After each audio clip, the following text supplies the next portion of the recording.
अस्सलाम वालेकुम। कैसे हैं आप सब?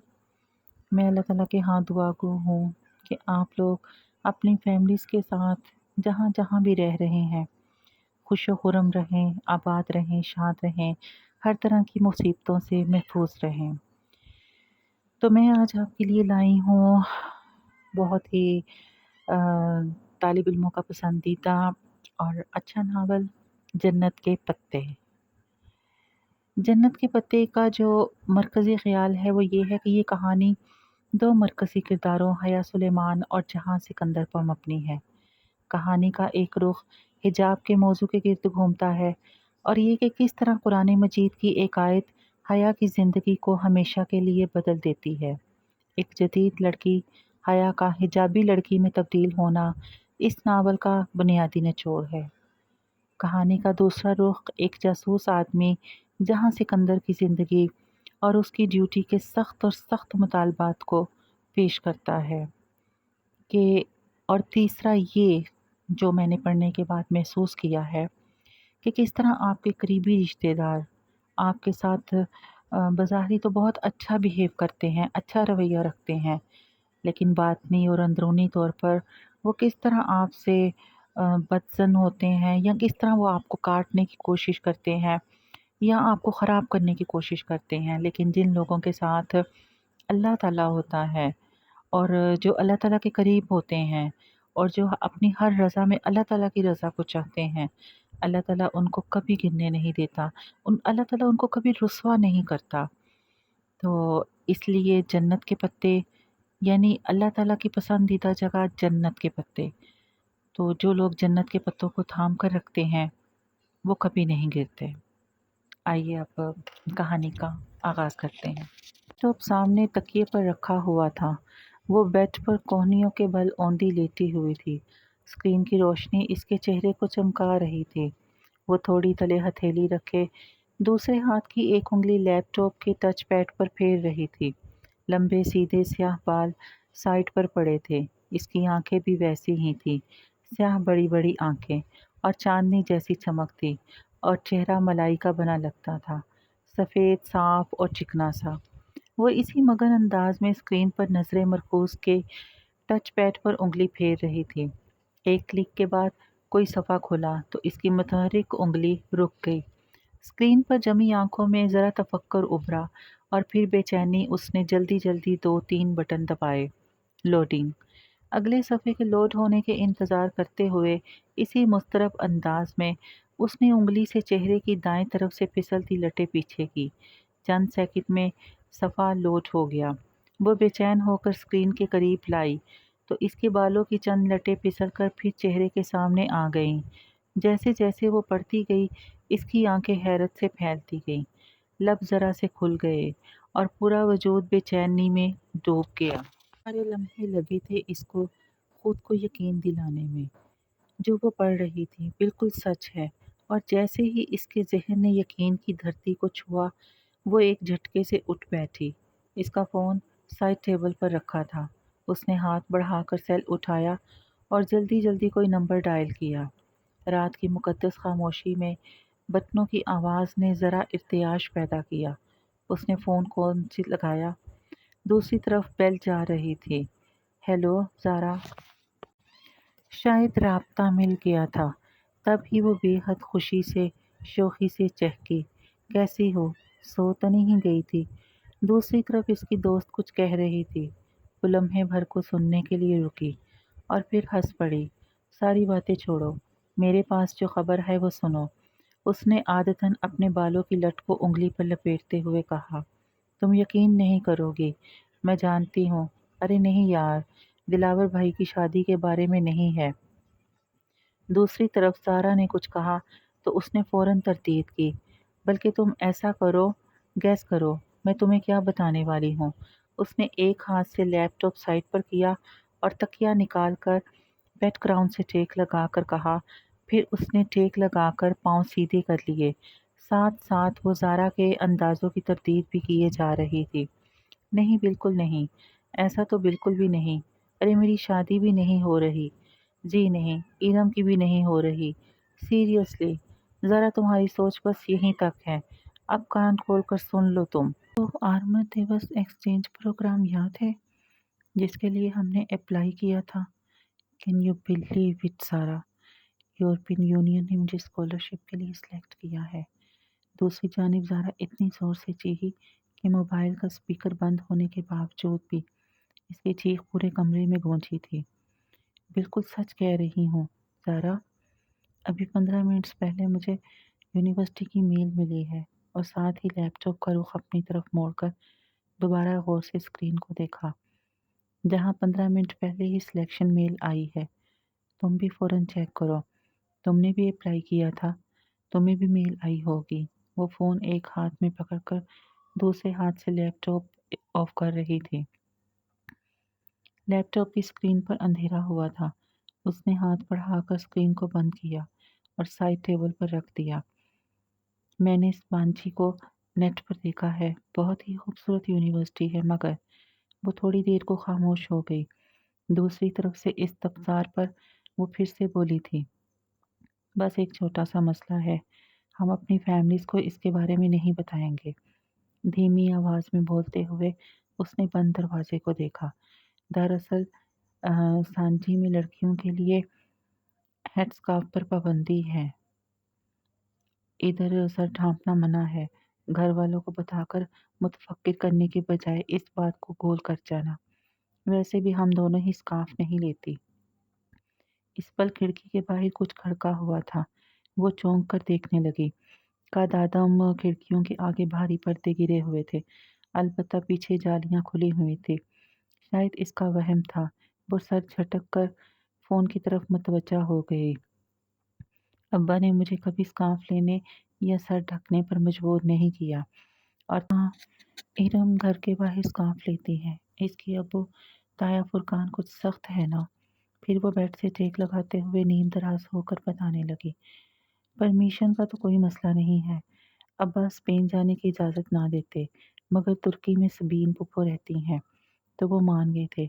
वैसे भी इन्हें अपनी बेटी पर पूरा भरोसा है। फिर वो चंद लम्हे अपनी दोस्त की बातें सुनती रहीं। ज़ारा खामोश हुई तो उसने फिर नफ़ी में सर हिलाया। कल नहीं, और भाई की मेहंदी है, तुम आ रही हो ना? और हाँ, मैं और इरम लहंगा पहन रहे हैं। सारे कज़न्स बहुत एक्साइटेड हैं। ख़ानदान की पहली शादी है ना। ओके, अब तुम जाकर मेल चेक करो। मैं भी सोती हूँ, रात बहुत हो गई है। अलविदाई कलमात बोलने के बाद उसने फ़ोन तकिए पर उछाल दिया। फिर बाहर जाने के लिए उठ खड़ी हुई। बाहर लाउंज खामोशी में डूबा हुआ था। हया ने आहिस्ता से अपने कमरे का दरवाज़ा बंद किया। नंगे पाँव चलते लाउंज से किचन में आई। स्याह कमीज़ और खुले ट्राउज़र में इसका कद और भी दराज लग रहा था। किचन में अंधेरा फैला हुआ था। वो दरवाजे पर रुकी और हाथ बढ़ाकर किचन की लाइट जलाई। सारी बत्तियां जल। उसने आगे बढ़कर फ्रिज का दरवाज़ा खोला और पानी की बोतल निकालने को झुकी। झुकने से बाल फिसल कर सामने आ गए। हया ने नरमी से इनको पीछे हटाया और पानी की बोतल लेकर सीधी हुई। काउंटर पर रखे एक रैक से ग्लास उठाया और पानी ग्लास में उंडेलने लगी। तभी इसकी निगाह काउंटर पर रखी सफ़ेद चीज़ पर पड़ी। वो जैसे चौंक उठी, बोतल वहीं रख कर आगे आई। वो सफ़ेद अधखिले गुलाबों का बुके था, साथ एक सफ़ेद लिफाफा भी था। हया ने गुलदस्ता उठाया और धीरे से पास लाकर आंखें मूंदे इसको सूंघा। दिलफरेब ताजगी भरी महक इसमें उतर गई। फूल बिल्कुल ताज़ा थे, जैसे अभी तोड़े हों। जाने कौन यहाँ रख गया। उसने बंद लिफाफा उठाया और पलट कर देखा। इसके पत्ते वाली जगह पर हया सुलेमान लिखा था। भेजने वाले का कोई पता नहीं लिखा था, बस कोरियर की टिकट लगी हुई थी और टिकट पर एक रोज़ कबल की तारीख लिखी हुई थी। इसको तो कभी किसी ने यूं फूल नहीं भेजे। ये क्या मामला था? उलझते हुए हया ने लिफाफा चाक किया। इसमें एक मोटा कागज़ था। उसने 2 उँगलियां डालकर कागज़ बाहर निकाला। सफ़ेद कागज़ बिल्कुल साफ था, ना कोई लकीर ना डिज़ाइन। बस इसके वसत में 2 अल्फाज लिखे हुए थे, वेलकम टू स्पांची। वो सन्नाटे में रह गई। ये क्या मजाक था? भला खत भेजने वाले को क्या मालूम कि मैं सुबांजी जा रही हूँ? खत पर तो एक रोज़ कबल की तारीख लिखी हुई थी, जबकि कबूलियत की मेल तो अभी 15 मिनट पहले मिली। तो फिर फूल भेजने वाले को एक दिन पहले पता कैसे चल गया? अगर ज़ारा को उसने खुद ना बताया होता तो वो यही समझती कि ये इसकी हरकत है। ये ख़त सबांजी यूनिवर्सिटी की तरफ से भी नहीं आ सकता था क्योंकि इस पर लोकल की कोरियर की महर लगी हुई थी। फिर किसने भेजा है ये? और पानी का गिलास वही स्लैब पर रख कर बुके उठाकर सोचती हुई अपने कमरे में चली गई। उसने लॉक में चाबी घुमाई ही थी कि गेट के पार से ज़ारा आती दिखाई दी। दरवाज़ा खोलकर मुस्कुराती हुई सीधी हुई। हया, मुझे तो कोई मेल नहीं मिली। ज़ारा ने अधखुले गेट को धकेल कर अंदर कदम रखा। इसके चेहरे पर उदासी थी। कोई बात नहीं, 1-2 दिन में आ जाएगी, फ़िक्र मत करो। हमने एक साथ अप्लाई किया था। मुझे आ गई है तो तुम्हें भी आ जाएगी। मगर स्कॉलरशिप कोऑर्डिनेटर के ऑफिस के बाहर जो लिस्ट थी, इसमें भी मेरा नाम नहीं है और मेरा सिर्फ तुम्हारा है। हमारे डिपार्टमेंट में से एनवायरमेंटल साइंसेस की एक लड़की खदीजा का है। मुझे लगता है मेरा सिलेक्शन ही नहीं हुआ है। ओह! इसे वाक़ई अफ़सोस हुआ था। इसकी ज़ारा से अब बात हो रही थी। खैर, तुम कहीं जा रही थी? ज़रा चेहरे पर बशाशत लाते हुए बोली। हाँ, मार्केट इरम के साथ। कल दाबर भाई की मेहंदी का फंक्शन है ना, और लहंगे के साथ की हाई हील्स गुम हो गई हैं। शायद काम वाली उठा कर ले गई है। अब नए जूते खरीदने पड़ेंगे। तुम चलोगी साथ? उसने गाड़ी पर कोहनी लगाते हुए कहा। वो हल्की आसमानी लंबी कमीज और तंग चूड़ीदार पजामे में मलबूस थी। कमीज का दामन टखनों से जरा ऊपर था। हम रंग दुपट्टा गले में था और बाल कमर पर खुले थे। हाँ जल्दी, हाँ चलो, जल्दी निकलते हैं। ज़ारा फ़ौरन तैयार हो गई और फ्रंट सीट पर बैठ गई। इरम को भी लेना है, हया ने बैठकर कहा। वैसे तुम्हारे सख्त से ताया इरम को तुम्हारे साथ जाने की इजाज़त दे देते हैं। इरम इन दोनों से जूनियर थी और इसका डिपार्टमेंट भी दूसरा था, सो ज़ारा से इसकी ज़्यादा मुलाकात नहीं थी। इनकी सख्ती सिर्फ स्कार्फ तक है, ऐसे वैसे नहीं है। वो बाहर कार वो कार बाहर गेट पर ले आई। इरम का घर ज़ारा के हमसाये में था। दोनों घरों के दरमियान की दीवार में आने जाने का रास्ता था, लेकिन इसे जब भी इरम को पिक करना होता तो वो इसके गेट पर हॉर्न किया करती थी। अब भी ज़ोर से हॉर्न दिया तो चंद लम्हों में इरम बाहर आ गई। कासनी लंबी कमीज, ट्राउज़र और हम रंग दुपट्टा सीने पर फैलाए, चेहरे पर कासनी स्कार्फ लपेटे, वो तकरीबन भागती हुई पिछली सीट के दरवाजे पर आई। हेलो हया, हेलो ज़ारा, वो चहकती हुई कहकर बैठी और दरवाज़ा बंद किया। हया के साथ आउटिंग के प्रोग्राम पर वो यूं ही खुश हुआ करती थी। कैसी हो इरम? तुमसे तो अब मुलाकात ही नहीं होती। उसने रुख मोड़कर इसको देखा। आपका डिपार्टमेंट दूर पड़ता है। तब ही और हाँ, हया बता रही थी कि आप लोगों का तुर्की में सिलेक्शन हो गया है। मैं सिलेक्ट नहीं हुई, हया हो गई है। खैर, इसी में कोई बेहतरी होगी। तुमने अप्लाई नहीं किया था? अब्बा इजाज़त देते तब ना, उसने उदास होकर कहा। वैसे पेरेंट्स को इतना सख्त नहीं होना चाहिए, ज़ारा ने कहा। हया ने तादीबी नज़रों से ज़ारा को देखा कि पहले एहसास कमतरी में मुब्तला इरम मज़ीद उदास ना हो जाए। अब्बा भी पता नहीं इतने सख्त क्यों हैं। गर्मी में स्कार्फ लेना इतना आसान तो नहीं है, और फिर कल मेहंदी के लहंगे की भी आधी आस्तीनें रखने नहीं थी। हया की भी तो आधी आस्तीन है, मगर अब्बा ज़रा भी सलमान चचा जैसे नहीं है। इरम, तुम्हें आज क्या लेना है? मैंने तो जूते लेने हैं। उसने कोफ्त छुपाते हुए बात को बदला। इरम हर वक्त यही रोना रोती रहती थी। चूड़ियाँ लेनी है, मगर पूरी आस्तीन के ब्लाउज के साथ चूड़ियाँ भी अच्छी कहाँ लगेंगी। वो मुंह बसोरे फिर से शुरू होने लगी तो हया ने कैसेट प्लेयर ऑन कर दिया। आतिफ असलम का गाना पूरी आवाज में गूंजने लगा तो इरम को चुप होना पड़ा। मार्केट पहुंचने के बाद इरम तो चूड़ियां ढूंढने निकल गई और वो दोनों मेट्रो आ गई। ये गोल्डन वाला जो तीसरे नंबर पर रखा है वो दिखाएं। बहुत देर बाद एक ऊंची हील इसकी नज़र में जची थी। ये वाला मैम, सेल्समैन ने जूता निकाल कर इसके सामने किया। वो ज़मीन पर पंजों के बल बैठा था और वो दोनों काउच पर बैठी थी। पहना दो मैम, बहुत मुअद्दब और शाइस्ता लहजे में सेल्समैन ने मुस्कुराकर पूछा। मेरे हाथ नहीं टूटे हुए, मैं खुद पहन सकती हूँ। जी श्योर, ये लीजिए। सेल्समैन ने मुस्कुराते हुए जूता इसकी तरफ बढ़ाया। उसने इसे यूं पकड़ रखा था कि पकड़ते वक्त हया की उंगलियां लाजमी इसके हाथ से मस होती। सामने रख दो, मैं उठा लूंगी। इसके रूखे अंदाज पर सेल्समैन ने गुनगुनाते हुए जूता सामने रख दिया। फिर बिल की अदायगी के बाद काउंटर पर खड़े लड़के ने बकिया रकम इसकी तरफ बढ़ाई तो हया ने देखा कि पैसों के ऊपर 5 का सिक्का रखा हुआ है और लड़के ने सिक्का यूं पकड़ रखा था जैसे सेल्समैन ने जूता। शुक्रिया। हया ने नोटों को किनारे से पकड़कर खींचा तो सिक्का लड़के के हाथ में ही रह गया। मैम, आपका सिक्का, लड़के ने फातिहाना मुस्कुराते हुए कहा कि अब तो लाजमी पकड़ेगी। और ये सामने पड़े सदके के बॉक्स में डाल दो। वो बेनियाजी से शॉपर थामे पलटी तो ज़ारा ने बेख्तियार कह कहा लगाया।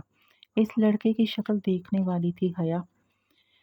दिल कर रहा था कि इसकी शक्ल पर शॉप में पड़े सारे जूते मार दूं। पता नहीं हमारी ज़हनियत कब बदलेगी। यूं घूरते हैं जैसे पहली बार कोई लड़की देखी हो। वो तनफ़्फ़ुर से नाक सुकेड़ती गुस्से से सीढ़ियां उतर रही थी जब करीब ही से आवाज़ आई, तो इतना बंसवा के बाहर मत निकला करो बीबी। वो चौंक कर आखिरी सीढ़ी पर रुक गई। एक उम्र खातून थी, बड़ी सी चादर लपेटी हुई, नागवारी बड़ी निगाह इस पर डालकर ऊपर जीने पर चढ़ गई। एक तो लोगों को राह चलते तबलीग का शौक होता है। ज़ारा इसी को कोहनी से थामे हुए वहां से ले आई। तभी इरम सामने से आती दिखाई दी। इसका सीने पर फैला दुपट्टा अब सिमट कर गले में जा चुका था। उसने कोई खास शॉपिंग नहीं की थी। शायद वो इसके साथ सिर्फ आउटिंग के लिए ही आए थे। मेट्रो से वो स्कोप चली गई ताकि कुछ खा पी लें। रात की दावत तो ताया फुरकान की तरफ थी, जो वो बेटे की शादी के लिए आए हुए लोगों को दे रहे थे। मेरे लिए पाइनएप्पल मंगवाना, मैं ज़रा बेकरी से कुछ ले आऊं। इरम झपट कर बाहर को लपकी। हया ने गहरी सांस लेते हुए अपनी साइड का शीशा नीचे किया। सर्द हवा का थपेड़ा अंदर आया, मगर इतनी सर्दी में स्लैश पीने का अपना ही मज़ा होता है। वो पार्किंग लॉट में मौजूद थी और ठंडी हवा ने सबको घिरा हुआ था। इरम खासी कम्प्लेक्स लगती है ना। इरम दूर हो गई तो ज़ारा इसकी तरफ मुड़ी। और तुम इसके कॉम्प्लेक्स को हवा दे रही हो, बोल्टा इसी पर खफा हुई। ताया फुरकान सिर्फ स्कार्फ की सख्ती करते हैं। वो बस इतना इस बात पर खुद तरसी का शिकार है और तुम भी इसका साथ दे रही हो।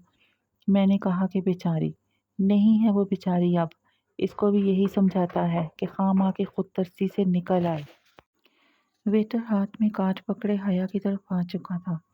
तुम्हें याद है सारा, जब पिछले साल यूनिवर्सिटी वालों ने हमें तुर्की के ट्रिप की आस दिलाई थी और आखिर में आकर सारा प्रोग्राम कैंसिल कर दिया था। ऑर्डर करके शीशा ऊपर चढ़ाकर दोबारा वो याद करने लगी। मैं तो इतनी मायूस हो गई थी, सोचा भी ना था कि कभी जा सकूंगी।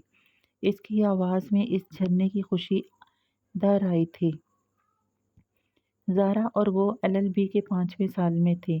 इनका 7वें सेमेस्टर का दरमियान था जब यूरोपीय यूनियन के स्कॉलरशिप का ऐलान हुआ, जिसके तहत यूरोपीय और एशियाई यूनिवर्सिटी के स्टूडेंट्स का तबादला होगा। जब दरख्वास्त देने की बारी आई तो इसको तुर्की की सबांजी यूनिवर्सिटी का फॉर्म सबसे आसान लगा। फिर एक हस्पानवी यूनिवर्सिटी में भी साथ ही अप्लाई किया। बिलाखिर सबांजी ने इसका इंतखाब कर लिया। 7वां सेमेस्टर पूरा करके इसको 5 माह के लिए तुर्की जाना था, जहां इसके मज़ामीन तो ना थे कि तुर्की का कानून पाकिस्तान के कानून से मुख्तलिफ था। सो 5 माह के लिए वो अपनी मर्ज़ी से कोई भी मज़मून पढ़ सकती थी। फिर पाकिस्तान वापस आकर 8वां सेमेस्टर शुरू करना था।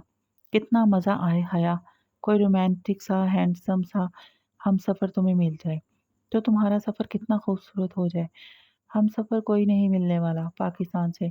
हम सिर्फ 2 लड़कियां सबांजी जा रही हैं और फिर हम ठहरी वीमेन यूनिवर्सिटी में पढ़ने वालियां। वो खदीजा राना जो तुम्हारे साथ जा रही है, इससे कोई बात हुई? वेटर से शीशा बजाया तो हया ने शीशा नीचे किया। नहीं, खदीजा राना को तो मैं जानती भी नहीं हूँ। उसने स्लैश के ग्लास पकड़े। ज़ारा का इसको थमाया, इरम का डैशबोर्ड पर रखा। बेध्यानी में वो शीशा बंद करना भूल गई। इसके इल्म में न रहा। दफातन ज़ारा का मोबाइल बजा। ज़ारा ने सिप लेते हुए फ़ोन कान से लगाया। हेलो अम्मा जी, क्या हुआ? आवाज़ ख़राब है। एक मिनट, ज़ारा के फ़ोन पर सिग्नल ठीक नहीं आ रहे थे। वो स्लैश का ग्लास हाथ में पकड़े बाहर निकल गई। हया अपने गिलास से छोटे छोटे सिप लेते हुए विंडो स्क्रीन से बाहर ज़ारा को देखने लगी। अब वो दरख्त के पास खड़ी बात कर रही थी। हेलो माय ब्यूटी, कोई एकदम से इसके बिल्कुल करीब आकर बोला था। वो डर कर उछली। ज़रा सा जोश कपड़ों पर भी गिर गया। खुली खिड़की पर एक खूबसूरत औरत झुकी हुई थी। मेकअप से भरा चेहरा, आई शेडो से चमकती आंखें, भड़कती हुई सुर्खी बालों का जूड़ा और चमचम करते कपड़े। वो औरत नहीं थी मगर मर्द भी नहीं था। डरो नहीं सोनियो, मैं तुम्हारी दोस्त हूँ, डोली कहते हैं मुझे। हटो, हटो जाओ। वो घबरा गई। ख्वाजा सरा के वजूद से सस्ते परफ्यूम की खुशबू आ रही थी। इसे कराहियत सी आई। अच्छा सोनियो, ज़रा बात तो सुनो।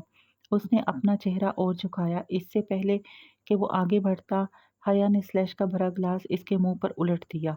ठंडी ठार बर्फ मुंह पर गिरी तो वो बिलबिलाकर पीछे हुआ। उसने फुर्ती से शीशा ऊपर किया। सुनो जी, और मुस्कुराकर चेहरा साफ करते हुए शीशा बजाने लगा। बंद शीशे शीशे की वजह से इसकी आवाज़ कम आ रही थी। अब वो कोई गाना गा रहा था। कपकपाते हाथों से उसने इग्निशन में चाबी घुमाई और गाड़ी वहां से निकाल लाई। गाड़ी बेकरी के दाखिली दरवाजे के सामने गाड़ी रोकी और पीछे मुड़कर देखा।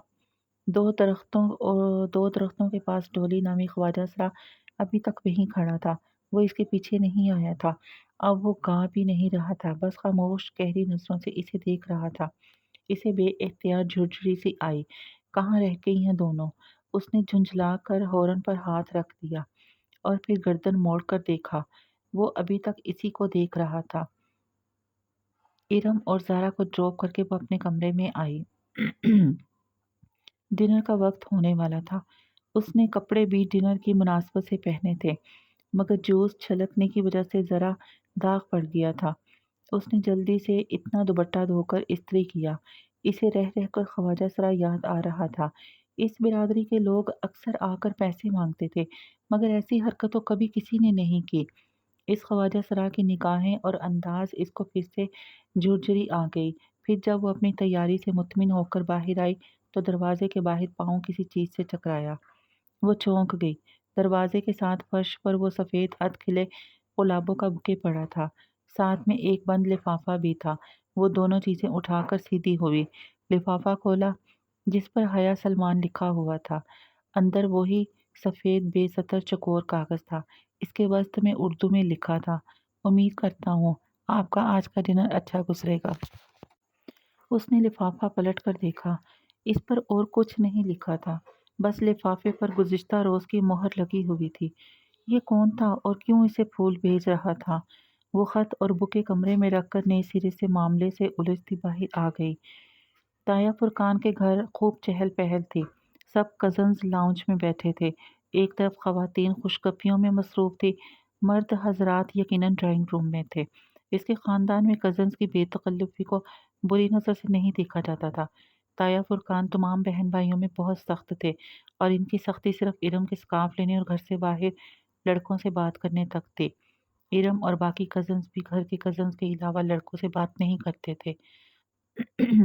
हया और इरम तो पढ़ती भी वीमेन यूनिवर्सिटी में थी।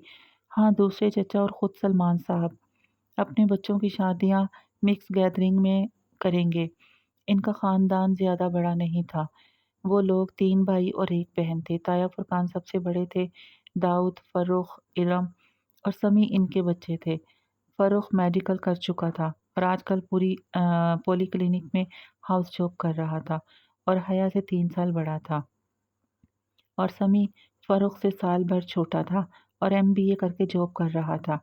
सबसे बड़े दिलावर की शादी हो रही थी। फुरकान साहब के बाद सलमान थे। इनकी एक ही बेटी हया और बेटा रुहेल था। रुहेल पढ़ाई के सिलसिले में अमेरिका में होता था। फिर जाहिद चचा थे। इनकी बड़ी 2 जुड़वा बेटियां महविश और सहरिश थी। फिर बेटा रज़ा इंजीनियर था। सबसे छोटी बेटी सना ए लेवल कर रही थी। इस वक्त वो रुहेल के अलावा जो कि अमेरिका में था और दावर के जो ड्राइंग रूम में था, बाकी सब कज़न्स लाउंज में बैठे थे। लड़कियां कारपेट पर दायरा बनाकर बैठी थी। इरम ढोलक बजा रही थी। इसका दुपट्टा सर से ढलक कर कंधे पर आ गया था। अगर अभी ताया यहाँ आ जाते तो वो फौरन दुपट्टा सर पर ले लेती। वो महविश सहज के साथ सुर मिला रही थी और लड़के ऊपर सोफे पर बैठे इन पर फिक्रे उछाल रहे थे। Hello everyone. वो सीने पे हाथ बांधे चलती हुई इनके करीब आकर रुकी।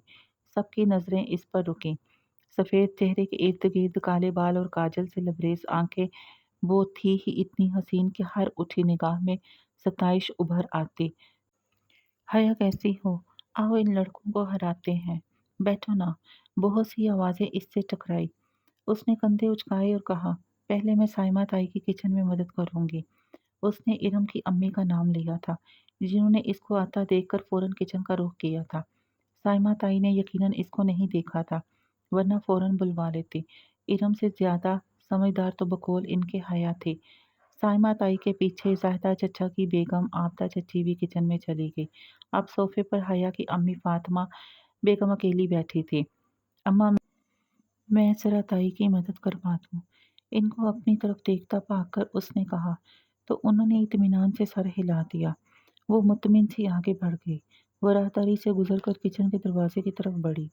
तभी साइमा ताई की तेज आवाज इसकी समाज से टकराई। जैसे मैं जानती नहीं ना, ये सारे रंग ढंग किसके लिए हैं? एक मेरे ही बेटे मिले हैं इसको पागल बनाने के लिए। वो बेइख्तियार दो कदम पीछे होकर दीवार से जा लगी। ये साइमा ताई किसकी बात कर रही हैं? तभी मैं कहूँ भाभी, ये रज़ा क्यों हर वक्त हया हया करता रहता है? ये आबदा चची थी। वो इसके बारे में कह रही थी। पिछली दफ़ा जब हम सलमान भाई की तरफ खाने पर गए तो किस तरह निक सिक से तैयार फिर रही थी। तब से रज़ा मेरे पीछे पड़ा है कि हया का रिश्ता मांगे। इस लड़की को लड़कों का दिल जीतने का फन आता था। कितनी मुश्किल से दावर के दिल से इसका ख्याल निकाला था मैंने। और फुरकान ने तो वो तो आड़े ही आ गया था कि शादी करूंगा तो हया से। मगर जब फुरकान ने सख्ती की कि ऐसी बेपर्दा और आज़ाद ख्याल लड़की को अपनी बहू बनाकर हमने अपनी आखिरत ख़राब करनी है, तब कहीं जाकर वो माना। और अब ये फ़ारूक को पता नहीं क्या हो गया था। क्या करूं इस लड़के का? अब वो फिर कील कांटों से लेस होकर आ जाएगी और इसके जाते ही फ़र्रुख जिद लगाकर बैठ जाएगा। अब मेरी आराम भी है, अब मेरी इरम भी है। मजाल है घर से बाहर सर पर दुपट्टा लिए बगैर निकले। साइमा ताई बहुत फ़ख्र से कह रही थी और वो धुआं धुआं होते चेहरे के साथ दीवार से टेक लगाए खड़ी थी। इसे लगा कि उसने मज़ीद कुछ सुना तो इसके असाब जवाब दे जाएंगे। बदिक्कत अपने वजूद को संभालते हुए वो वापस मुड़ी। किसी बात पर हंसते हुए फ़रूख की निगाह इस पर पड़ी तो इसको राहदारी से आता देखकर इसकी हंसी रुक गई। वो मुस्कुराया। बहुत मुनासिब सी शक्ल सूरत का था फ़रूख, और टफ रूटीन की वजह से इसका रंग मज़ीद सांवला हो गया था। मगर मसला इसकी वाजबी सूरत और हया की बेपर्दगी का नहीं था। असल बात सब जानते थे, तो फिर रज़ा और फ़र्रुख ने ऐसा सोचा भी कैसे? वो एक सपाट निगाह फ़र्रुख पर डालकर सोफ़े पर फ़ातिमा बेगम के साथ हाँ बैठी। तुम्हें क्या हुआ? कुछ नहीं अम्मा। वो बदिक्कत खुद को नॉर्मल कर पाई। वो मुतमिन हो गईं, तो वो साइमा ताई के बारे में सोचने लगी, जिनका हया मेरी जान कहते मुँह ना थकता था। और फुरकान ताया की तो वो बड़ी बेटी थी, मगर इनके दिल में ऐसे ख़यालात थे, ये वो गुमान भी नहीं कर सकती थी। और वो फूल, वो भी फ़र्रुख या रज़ा ने भेजे थे। मगर जब पहली बार इसको फूल आए थे, तो फ़र्रुख शहर से बाहर था और रज़ा तो इस्लामाबाद में ही था, मगर इनमें से किसी को इसकी ज़बानची सिलेक्शन का पता नहीं था। शायद जब वो ज़ारा को फ़ोन पर बता रही थी, तब खिड़की के बाहर कुछ खड़का था। वो जो कोई भी था, उसने खिड़की के बाहर से सारी बात सुन ली थी और उसने फूलों के साथ खत लिखकर रख दिया होगा। मगर कोरियर पर तो एक दिन पहले की मोहर लगी हुई थी। शायद उसने कोई जेली मोहर इस्तेमाल की होगी। मगर इस तरह के झमेलों में फ़र्रुख और रज़ा जैसे जॉब वाले मसरूफ़ बंदे क्यों पड़ेंगे भला? इसका दिल कह रहा था कि फूल बेचने वाला कोई और ही है। खैर दफ़ा करो, जो भी हो। इन दोनों का दिमाग तो मैं अभी ठीक करती हूँ। वो तेज़ी से उठकर लड़के लड़कियों के ग्रुप की तरफ चली आई।